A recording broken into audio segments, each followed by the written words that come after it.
Study point में आपका खैर मकदम है। उम्मीद है आप सब अच्छे होंगे। तो चलिए आज का क्लास शुरू करते हैं, देखते हैं क्या है भाई। तो जबान के ताल्लुक से आज क्लास हम लोग देखेंगे। तो दुनिया की जबानों को 8 अहम गिरोहों में तकसीम किया गया है, यानी दुनिया की जो जबानें हैं उनको 8 किस्मों में तकसीम किया गया है। क्या है भाई, कितनी किस्मों में? तो 8 किस्मों में, ये ध्यान में रखना है आपको।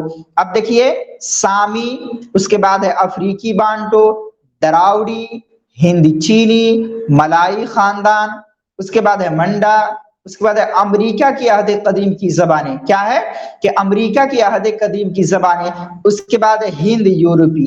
अब फिर हिंद यूरोपी को 8 किस्मों में तकसीम किया गया है। कितनी किस्मों में? तो 8 किस्मों में। चलिए देखिए, बात समझ में आ रही है ना आप लोगों को?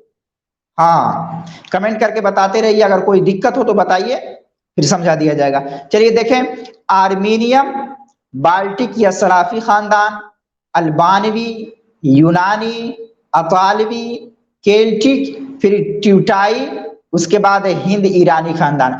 अब फिर हिंद ईरानी खानदान को भी तकसीम किया गया है। कितनी किस्मों में? तो 2 किस्मों में। यह ध्यान रहे कि हिंद ईरानी खानदान को कितनी किस्मों में तकसीम किया गया है। जल्दी जल्दी बताइए आप लोग। हाँ, 2 किस्मों में तकसीम किया गया है। क्या है भाई? पहला क्या है? तो ईरानी खानदान, उसके बाद है हिंद आर्याई खानदान। क्या है? हिंद आर्याई खानदान। फिर हिंद आर्याई खानदान को 3 भाग में बांटा गया है। कितने भाग में? तो 3 भाग में बांटा गया है।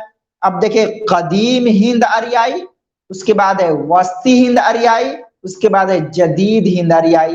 हिंद आर्याई को कितनी किस्मों में तकसीम किया गया है? जल्दी से बताएं आप लोग।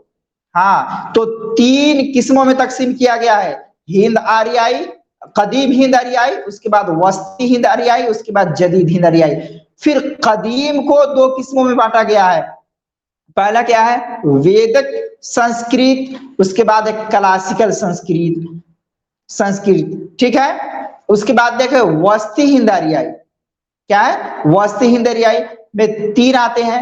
एक है पाली, उसके बाद है प्राकृत, उसके बाद अभिंज। ठीक है। तो कदीम हिंद आर्याई की 2 किस्में हो गई, वेदक संस्कृत, उसके बाद क्लासिकल संस्कृत। बात समझ में आ गई? तो आज का क्लास हम यहीं पे एंड करते हैं। शुक्रिया, जज़ाकल्लाह।